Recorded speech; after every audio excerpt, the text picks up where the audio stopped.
આજરોજ ભારત સરકારના શિક્ષા મંત્રાલયની ટીમ પાટણની શ્રીમતી કે ગર્લ્સ હાઈસ્કૂલની વોકેશનલ વિષય બાબતે મુલાકાત લેવામાં આવી હતી।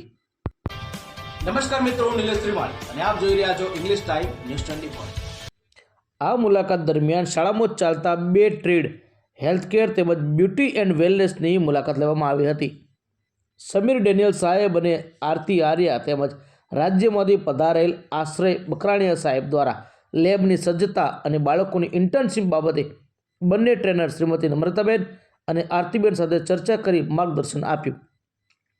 ટીમ દ્વારા શાળાના આચાર્ય ડૉક્ટર દિનેશભાઈ પ્રજાપતિ સાથે બાળકોની સંખ્યા અને ગ્રાન્ટ બાબતે સમીક્ષા કરવામાં આવી હતી। પાટણ તાલુકાની 14 શાળાઓમાં ચાલતા જુદા જુદા 7 ટ્રેડ બાબતે બીઆરસી કોઓર્ડિનેટર શ્રી મીનાબેન દ્વારા માહિતી આપવામાં આવી હતી તેમજ બીઆરપી ઉત્તમભાઈ સાધુ દ્વારા ટીમને કેરિયર કાઉન્સેલિંગ બાબતે હેપીબેન દ્વારા તાલુકામાં થતા પ્રયાસો બાબતે માહિતી આપવામાં આવી હતી। સમગ્ર મુલાકાતનું આયોજન આરએમએસએ જિલ્લા કોઓર્ડિનેટર મિત્તલબેન પટેલ દ્વારા કરવામાં આવ્યું હતું।